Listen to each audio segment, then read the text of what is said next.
c'est Thierry. Allez, je voudrais faire une petite vidéo vite fait sur le Stoxx. On va parler de deux niveaux qui me paraissent vraiment très importants pour moi à surveiller aujourd'hui. Euh, on va parler du niveau des 3248 ici et des 3274. Je vais vous le, hop, si vous voyez mieux peut-être, je sais pas. Paf, paf, paf. Donc celui-ci et celui-là. Ok, pour moi, ce sont deux niveaux qu'il va falloir surveiller aujourd'hui. D'une, parce qu'on a fait un gap down, donc il va falloir voir si on vient combler ce gap déjà, ou est-ce que ces 3248 vont faire barrage, il va redescendre plus bas.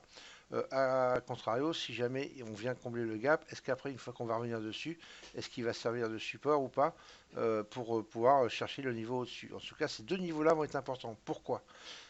Parce que regardez que le 3248, si on remonte un petit peu, donc je suis sur un graphe en 30 minutes en volume profile, vous voyez que c'est un niveau qui a tenu les prix d'un côté ou de l'autre, hein, d'ailleurs, en support ou en résistance depuis plus d'un mois.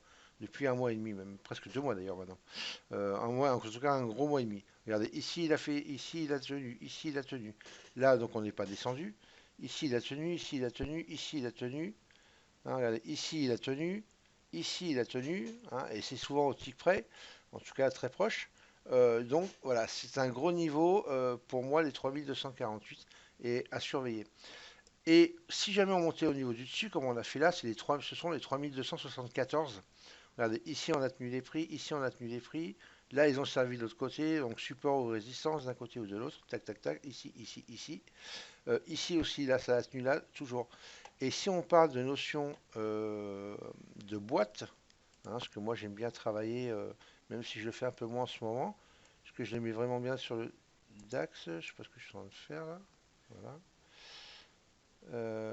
Tac, ah oui, non, c'est pas ça qu'il faut que je prenne. Voilà, c'est celui-là. Regardez, ici, on avait une belle boîte. Là, paf. On l'a cassé, on est venu en faire une autre petite ici. On a descendu d'un niveau, on en fait une petite là. Regardez. Tac. On l'a venu à casser. Et en fin de compte, ici, on revient exactement à la boîte qu'on avait là. Tac, tac, tac. Et on a refait exactement la même ici. Vous voyez? Donc je pense que, voilà, à un moment donné, quand ça va partir d'un côté ou de l'autre, hein, donc soit sur les 3274 ou les 3248, et bien ça pourrait partir assez loin, on va dire, enfin assez loin, en tout cas, regardez, ça peut partir à 3220 éventuellement, si ça voulait descendre, ou sur le plus haut, si ça voulait remonter sur les 3287, qui ont été pas mal aussi, qui ont bien tenu les prix, 3287. Hein. Donc voilà, ce sont des niveaux à surveiller, donc voilà, on va voir déjà dans un premier temps, s'il veut combler son gap, on a 3240, il est pas loin du niveau référence des 48, et on va voir comment il réagit à ce niveau-là. Voilà, voilà les amis. Allez, je vous laisse passer une bonne journée et je vous dis à bientôt.